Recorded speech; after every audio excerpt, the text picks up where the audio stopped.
So how do we make excellence the norm instead of the deviation in our organizations today? Where's the focus need to be? Well, it starts with the hiring process, and civil service has a different hiring process. Yeah. It's minimum standards. You have a high school education? Yeah.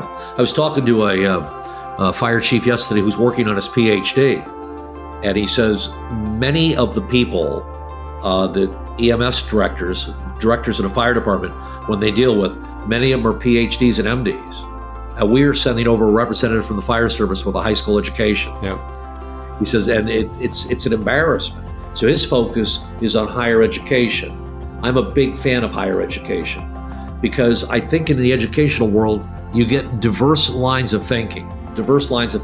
Everybody talks about diversity, but they're focusing on race and sex and transgender and gay and all those issues that I have no problem with. Mm-hmm. But I'm a big fan of diversity of thought. If everybody in the highest levels of your organization has the exact same experiences, you're going to be missing something. You want to know the most important thing I learned in law school? Is I never really went to law school. I sort of lied to you on that. I showed up late and I left early and I sat in the back. Who sits in the back row of night school?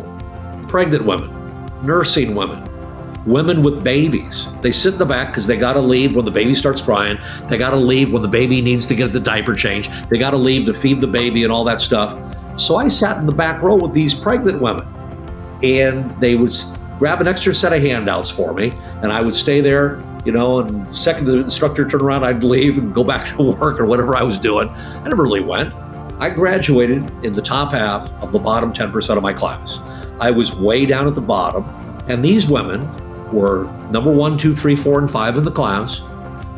They're writing law review, and I'm sitting there just as a motorcycle cop saying, she's married, she's got a full-time job, she's pregnant, she's raising a baby, and she's going to night school, and she's doing this. If I'm ever hiring people, I'm going to hire nothing but women who went to night school. And when I started my company, Lexipol, and we started moving out of state, and I needed a lawyer in every state, I hired nothing but women who went to night school. They bring an entirely different perspective into there. They've never worked an 8-hour day in their life. They wouldn't understand an 8-hour day. It's always 24/7. And some of them still work for Lexipol, and I'm proud to have hired these people because they do a dynamite job. How do we hire people?